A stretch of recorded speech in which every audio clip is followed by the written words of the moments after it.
ತಮಿಳಿನ ಖ್ಯಾತ hit cinema Amaran ಎಷ್ಟು ಜನ ನೋಡಿದ್ದಿರೋ ಗೊತ್ತಿಲ್ಲ. ನೋಡ್ದಿದ್ದವರು ಒಂದ್ಸಲ ಖಂಡಿತವಾಗ್ಲೂ ನೋಡ್ಲೇಬೇಕಾಗತ್ತೆ. ಈ ಸಿನಿಮಾದ ಕಥೆಯಲ್ಲಿ ಬರ್ತಕ್ಕಂತಹ ಕೊನೆಯ ಕ್ಷಣದ ಸನ್ನಿವೇಶಗಳನ್ನ ನೋಡ್ತಾ ಇದ್ರೆ ಕಣ್ಣಲ್ಲಿ ನೀರು ಬರುತ್ತೆ. ಇದು ಒಬ್ಬ ರಿಯಲ್ ಹೀರೋನ ಕಥೆಯನ್ನ ಆಧಾರವಾಗಿಟ್ಟುಕೊಂಡು ನಿರ್ಮಾಣವಾದಂತಹ ಸಿನಿಮಾ. ಹಾಗಾದ್ರೆ ಆ ರಿಯಲ್ ಹೀರೋನ ಹೆಸರು ನಿಮ್ಗೆ ಗೊತ್ತಾ? ಆತನೇ major Mukund Varadarajan.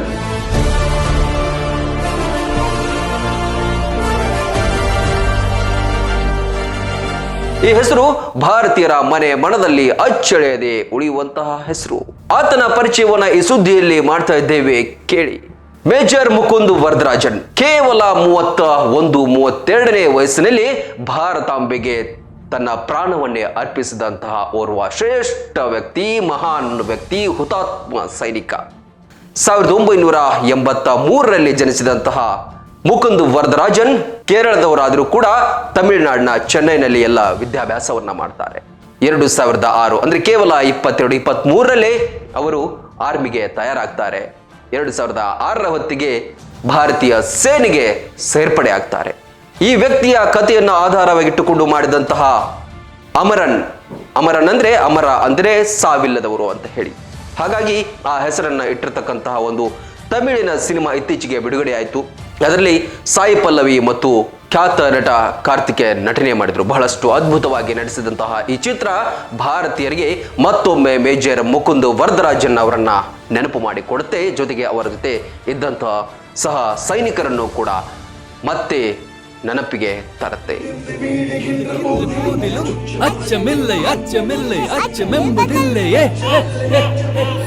Congratulations, Major Mukund. Boys, look at the attackers.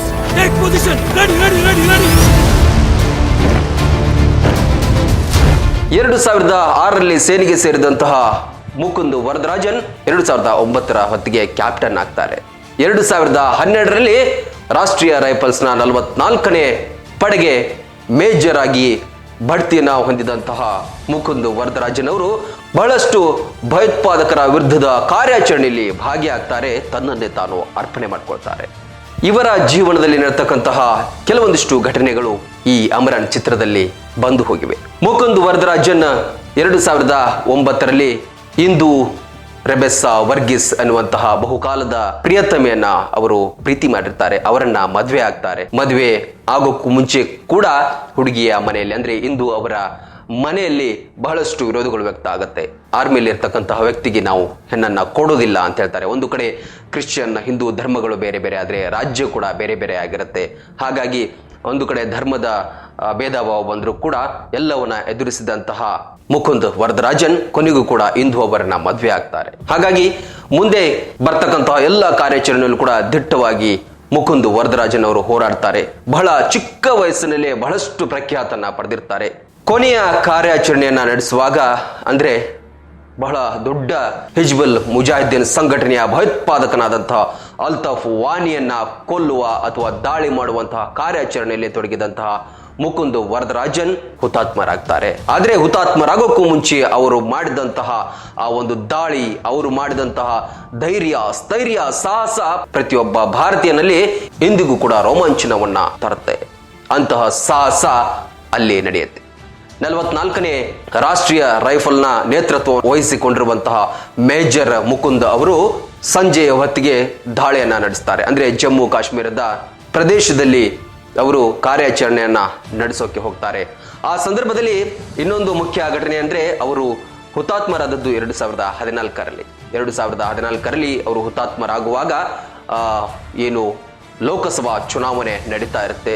ಪ್ರಥಮ ಬಾರಿಗೆ ಈಗಿನ ಪ್ರಧಾನಿ ನರೇಂದ್ರ ಮೋದಿ ಅವರು ಆಗ ಅಖಾಡದಲ್ಲಿ ಇರ್ತಾರೆ NDA ಮೈತ್ರಿಕೂಟದಿಂದ. ಅದೇ ರೀತಿ ಬಹಳಷ್ಟು ಆ ಕಾಲಘಟ್ಟದಲ್ಲಿ ಚುನಾವಣೆ ಬಹಳಷ್ಟು ತುರುಸಿನಿಂದ ನಡೀತಾ ಇರುತ್ತೆ. ದೇಶಾದ್ಯಂತ ಬಹಳಷ್ಟು ಭದ್ರತೆಯನ್ನ ಕೈಗೊಳ್ಳಲಾಗಿರುತ್ತೆ. ಅಷ್ಟಾಗಿಯೂ ಕೂಡ ಜಮ್ಮು ಕಾಶ್ಮೀರದಲ್ಲಿ ಆಗ ಇನ್ನೂ ಕೂಡ ಏನು ಆರ್ಟಿಕಲ್ 371 ರದ್ದು ಆಗಿರುವುದಿಲ್ಲ. ಅಂತಹ ಕಾಲಘಟ್ಟದಲ್ಲಿ ಜಮ್ಮು ಕಾಶ್ಮೀರದಲ್ಲಿ ಬಹಳಷ್ಟು ಭಯೋತ್ಪಾದಕ ಚಟುವಟಿಕೆಗಳು, ಯುವಕರು ಭಯೋತ್ಪಾದನೆಗೆ ಹೋಗುವಂತಹ ಘಟನೆಗಳು ಆಗ್ತಾ ಇರುತ್ತೆ. ಅಲ್ಲಿ ಈ ಮೇಜರ್ ಮುಕುಂದ್ ಅವರು ಬಹಳಷ್ಟು ಭಯೋತ್ಪಾದಕ ವಿರುದ್ಧದ ಆಪರೇಷನ್ಗಳಲ್ಲಿ ತೊಡಗಿಕೊಳ್ತಾರೆ. ಅದೇ ಕಾಲಘಟ್ಟದಲ್ಲಿ 2014ರಲ್ಲಿ ಜಮ್ಮು ಕಾಶ್ಮೀರದಲ್ಲಿ ಭದ್ರತೆಯನ್ನ ಕೈಗೊಂಡಿರುವಂತಹ ಚುನಾವಣಾ ಅಧಿಕಾರಿಗಳ ಮೇಲೆ ಭಯೋತ್ಪಾದಕರು ದಾಳಿಯನ್ನ ಮಾಡ್ತಾರೆ. EVMಗಳನ್ನ, ಬ್ಯಾಲೆಟ್ ಪೇಪರ್ಗಳನ್ನ ಎಲ್ಲವನ್ನ ಸುಟ್ಟು ಹಾಕಿರುವಂತಹ ಕೆಲವೊಂದಿಷ್ಟು ಖಚಿತ ಮಾಹಿತಿಗಳು ಭಾರತೀಯ ಸೇನೆಗೆ ಸಿಗುತ್ತೆ. ಆ ಸಂದರ್ಭದಲ್ಲಿ ಮೇಜರ್ ಮುಕುಂದ್ ವರದರಾಜನ್ ಅವರು ಜೊತೆಗೆ ಸಿಪಾಯಿ ವಿಕ್ರಮ್ ಸಿಂಗ್ ಅವರು ಇಬ್ಬರ ನೇತೃತ್ವದಲ್ಲಿ ಇವರಿಬ್ಬರು ಕೂಡ ಬಹಳಷ್ಟು ಆತ್ಮೀಯ ಸ್ನೇಹಿತರು ಕೂಡ ಆಗಿರ್ತಾರೆ. ಜೊತೆಗೆ ಒಂದೇ ರೈಫಲ್ ನಲ್ಲಿ ಕೂಡ ಇವರು ಇರೋದ್ರಿಂದ ಇವರಿಬ್ಬರು ಕೂಡ ಕಾರ್ಯಾಚರಣೆಗೆ ಧುಮುಕ್ತಾರೆ. ಸಂಜೆಯ ಹೊತ್ತಿಗೆ ಒಂದು ಪ್ರದೇಶದಲ್ಲಿ ಅಡಗಿ ಕುಳಿತಿರ್ತಕ್ಕಂತಹ ಭಯೋತ್ಪಾದಕರ ವಿರುದ್ಧದ ಹೋರಾಟದಲ್ಲಿ ಇವರಿಬ್ಬರೇ ಹೋಗಿ ಆ ಒಂದು ಅಡಗುತಾಣವನ್ನ ಭೇದಿಸುವಲ್ಲಿ ಯಶಸ್ವಿ ಆಗ್ತಾರೆ. ಆದ್ರೆ ಇಬ್ರು ಕೂಡ ಪ್ರಾಣವನ್ನ ತ್ಯಾಗ ಮಾಡ್ತಾರೆ.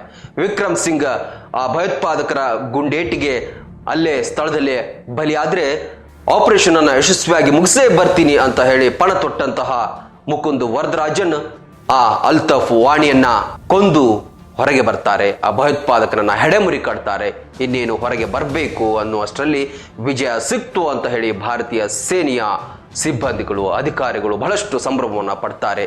ಕೇವಲ 5 ನಿಮಿಷದಲ್ಲಿ ಮುಕುಂದ್ ವರದರಾಜನ್ ಅಲ್ಲೇ ಕುಸಿದು ಬೀಳ್ತಾರೆ. ಯಾಕಂದ್ರೆ ಅವರಿಗೂ ಕೂಡ ಗುಂಡುಗಳು ತಗುಲಿರುತ್ತೆ. ದಾರಿಯ ಮಧ್ಯದಲ್ಲಿ ಅವರು ಜೀವವನ್ನ ಬಿಟ್ಟು ಹುತಾತ್ಮರಾಗ್ತಾರೆ.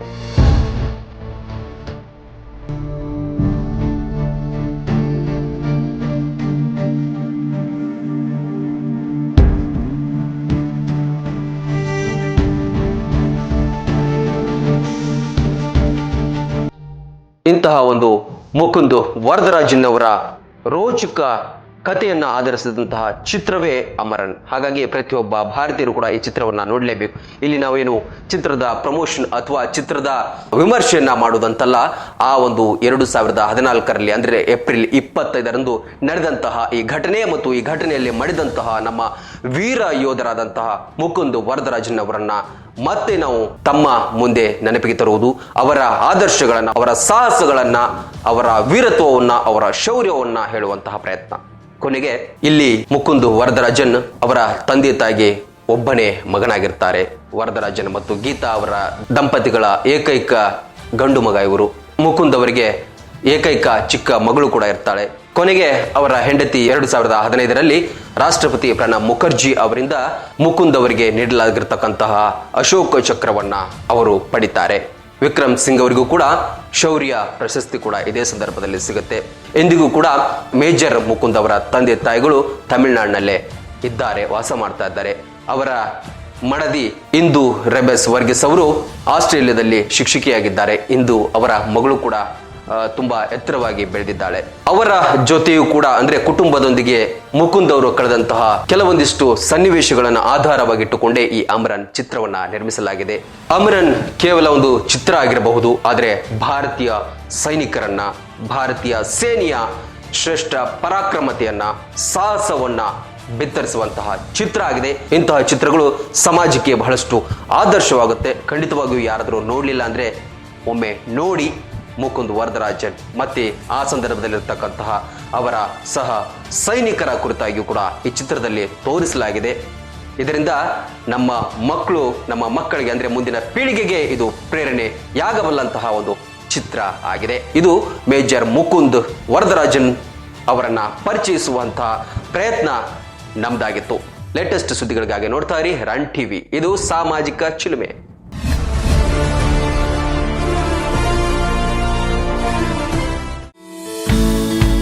ನಿಮ್ಮ ಮನೆ ಬಾಗಿಲಿಗೆ ಫುಡ್ ಡೆಲಿವರಿ ಮತ್ತು ಗ್ರೋಸರಿಗಳನ್ನ ತಲುಪಿಸಬೇಕಾ ಅಥವಾ ನಿಮ್ಮ ಮನೆಯಿಂದ ಬೇರೆ ಸ್ಥಳಗಳಿಗೆ ವಸ್ತುಗಳನ್ನ ಕಳುಹಿಸಬೇಕಾ? ಚಿಂತೆ ಬಿಡಿ, ನಿಮಗಾಗಿ ಬಂದಿದೆ ಆಸ್ಕ್ ಲೋಕಲ್ ಡೆಲಿವರಿ ಆಪ್.